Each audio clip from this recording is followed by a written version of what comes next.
Hello, in this tutorial we're going to go ahead and go through Photoshop CC 2020 and using some blending modes on how to create some rainbow eyes, which is this effect in here right now. First thing we're going to do is go to Photoshop. We're going to go to Window. We're going to go to our workspace and make sure we're on Essentials default. That way your screen will look the same as mine. At this point, I do not like to have when you pop it up, it's going to have the learning items popped up. I'm just going to go ahead and minimize those so we don't have to see them.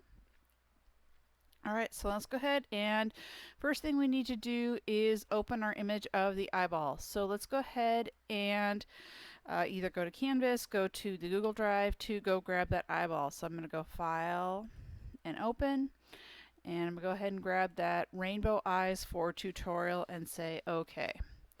First thing I want to do is open that image in Photoshop. As always, I want to look at the size of my image. So I'm going to go to Image, go to Image Size. I can see that this is a relatively small image, about 2 inches by an inch tall at 300 resolution, which means it's fine for print. So for our purposes, this is totally perfect for what we need to do. If you're going to use this bigger, then we'd obviously need to resize it at this point. So I'm going to go ahead and push OK. Let's do a file, save as. First initial, last name, so I'm D. Oser. And underscore, let's go ahead and call it Rainbow Eyes. And save it as a PSD, which is a Photoshop document. Make sure you pay attention to where you're putting it so you can turn it in later. Alright, so we've got the save as, we've got it ready to go. So let's go ahead and first thing, I want to go ahead and zoom in a little bit so I can see this eye strain. So I'm going to do a Control Plus and I can kind of see this eye strain a little bit. So I'm going to go ahead and grab my spot healing tool. It's the one that kind of looks like a band-aid. And make sure that my layer is selected. So I've got my background layer. Now right now my brush size is really quite large, so I can use those square brackets by the P to make those bigger and smaller. So I am making it smaller. When I get to the point I want, I'm going to go ahead and run it over the part I want to heal. And notice how it makes that eye strain go away. So what you want to do is go through and clean up the eye strain as much as possible. You can always zoom in more. See, it's a little bit too obvious, so I might want to do a Control Z and undo. I want to make if I hold space bar and grab my mouse, I can move it around. So I can go ahead and make my brush even a little bit smaller. Fix some of that eye strain until you get to a point where you're pretty happy with it. So I'm going to Control minus and scoot back out again. Alright, so that at least gives you an idea of how to play with the spot healing tools. So I'm not in love with what's going on here, but for our purposes that will be just fine. Alright, so the next thing we want to do is we're going to play with some layer masks. So for the layer mask, I want to go ahead and add a new layer above the eyeball. So I'm going to go down to the bottom of the layers panel, go down here to the plus, and add a new layer. So now it says layer 1. So I want to go and make sure I'm making my colors on this new layer. If I don't make the colors on my new layer, then I will not be able to get the blending mode to work.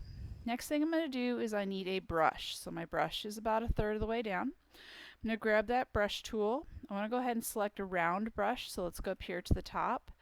And the hardness, let's go ahead and make it a really hard brush.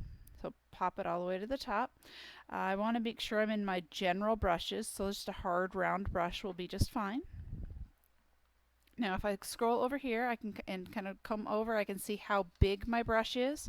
I'm going to go ahead and click up in the menu bar and it'll let me get out of that menu palette. And I'm going to Control plus a few times until I get a brush that's about the size of the place between the pupil and covers the iris.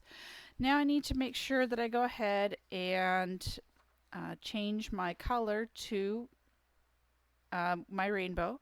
Before I do that, I'm going to check my brush. I want to make sure I'm in normal mode. My opacity is 100, my flow is 100, that we're ready to go there. So let's go ahead and come down to my color picker and I'm going to go ahead and choose a red color and say OK. And I'm going to go ahead and click and make that red dot. So the next thing I'm going to need to do is another color. So let's go ahead and do some kind of purple.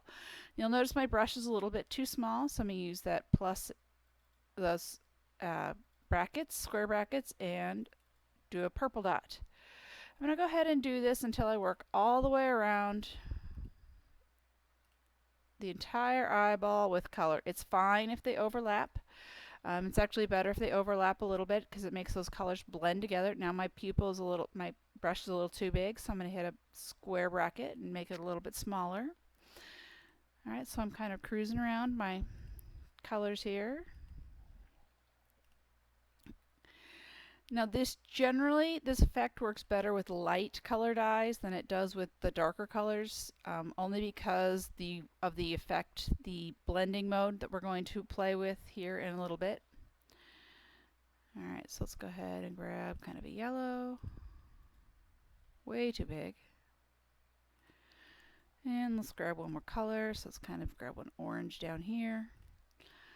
Alright, still too big, so I'm going to go ahead and close that. So now I've got all of my colored dots all the way around, so I overlap. So I see I've got this. Now I'm going to go to my layers panel over here on the right hand side. Instead of the normal mode, I'm going to go ahead and change this down to overlay.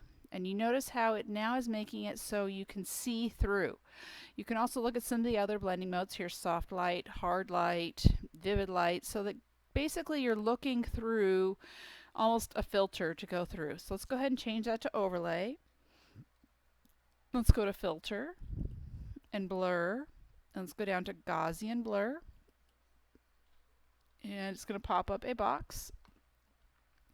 The higher the number, the more that blur is going to happen. The lower the number, the more exact those edges are going to be. So somewhere around 10-ish usually gives you a pretty good blur amount. So make it to wherever you're happy with it, and then say OK.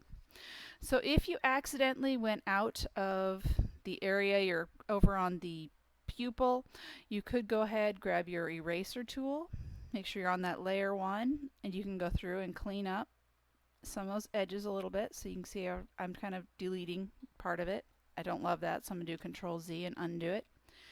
So if you do want to clean it up a little bit, you can. Just kind of drag it around. Alright, so you have created a rainbow eye. I'm going to do a Control S to save. Yes, I'm going to maximize compatibility. And that is basically all you need to do for the rainbow eyes assignment. The next thing you're going to do is find a second example and do it on your own. So you can try it again. Works really well with cats, wolves, friends. Lips are a little weird, teeth are a little weird, but it's totally up to you. And good luck. Hope you enjoy it.